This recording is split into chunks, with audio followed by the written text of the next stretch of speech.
Welcome to East. My name is Jason Taylor, and thanks for being here with me as we take a brief look at graduation requirements. This short video will help you to know what the requirements are for graduation in New York State and at East, while also giving you the tools you need to keep your scholar on track. So, first of all, what is graduation? In a nutshell, graduation is a milestone opportunity for your scholar to enter the next stage in their life, whether that's a college or a career, by using the skills and experiences they've gained throughout their schooling experience. Now, there are many paths to graduation, and most graduation requirements are set by the New York State Education Department. Scholars start earning credits towards graduation in high school, but may begin to earn credits in middle school if they take certain classes. For the most part, though, scholars start earning credits towards graduation in the 9th grade, and the 9th grade is a particularly important year. There is a strong correlation between successful completion of the 9th grade and eventual graduation down the line.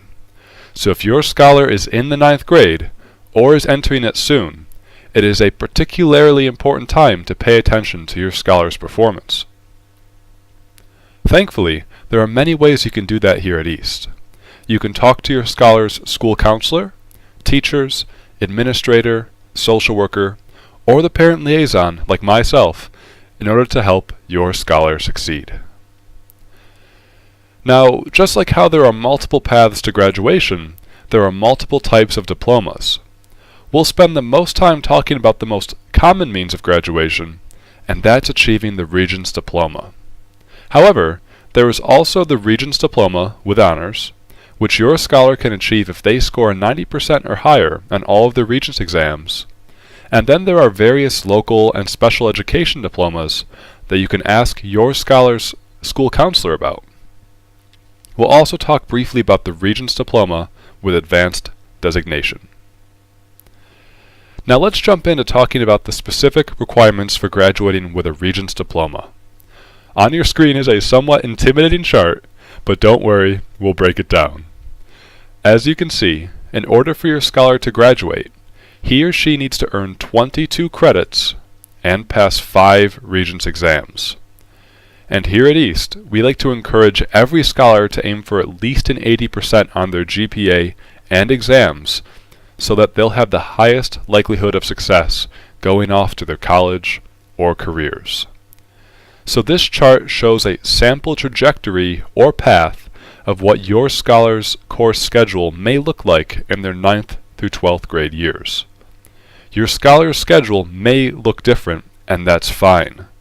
The school counselors create class schedules that fit the needs of each scholar while still fulfilling graduation requirements. So let's inspect the chart a little more. Your scholar not only needs to earn a total of 22 credits in order to graduate, he or she also needs to earn a certain amount of credits in each field of study as set by the New York State Education Department.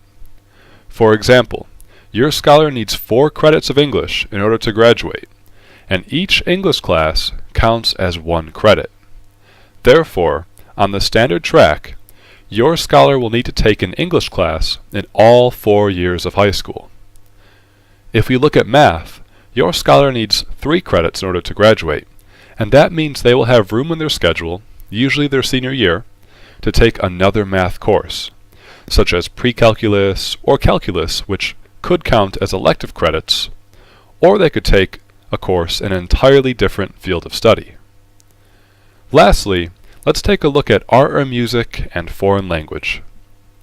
For the Regents Diploma, your scholar only needs 1 credit in each of those fields. That 1 credit, that 1 class, can be allocated at any point between your scholar's 9th and 12th grade years, which is what those arrows represent.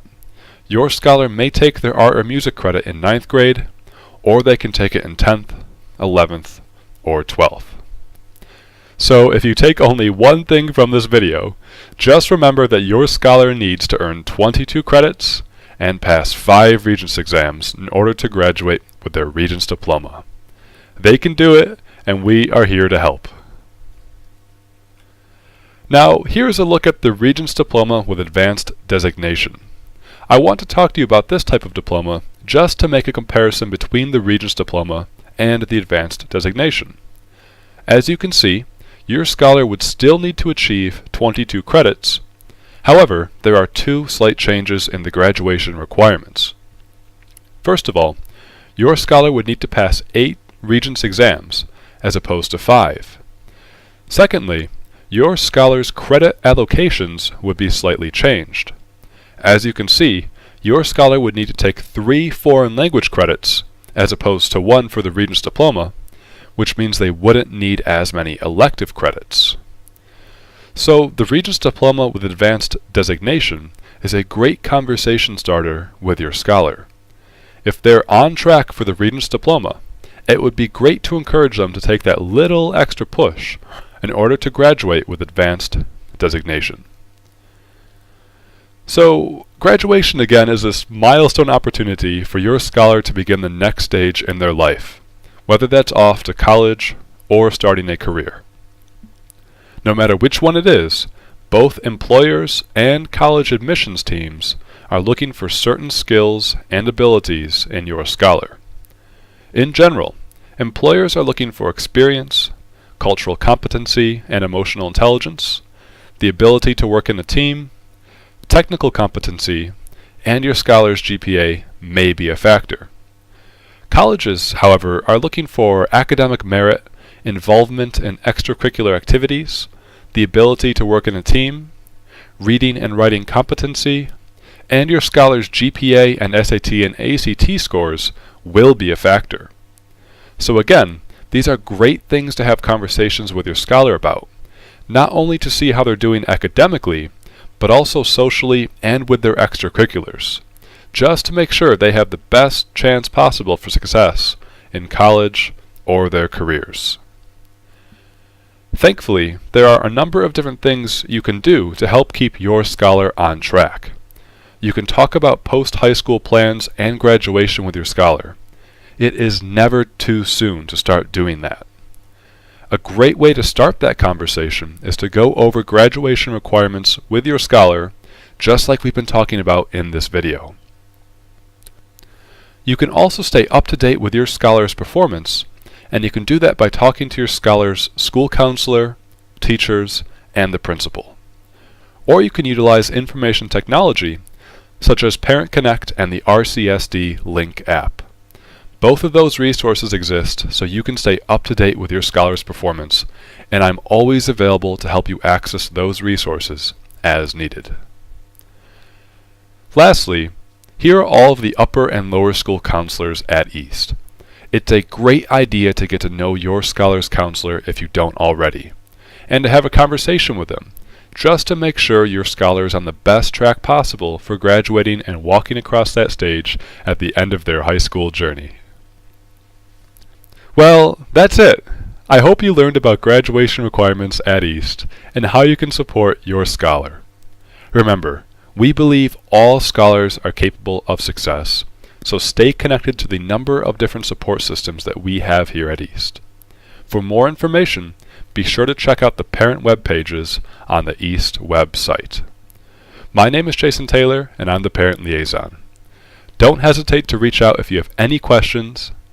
Thanks for listening, and bye-bye.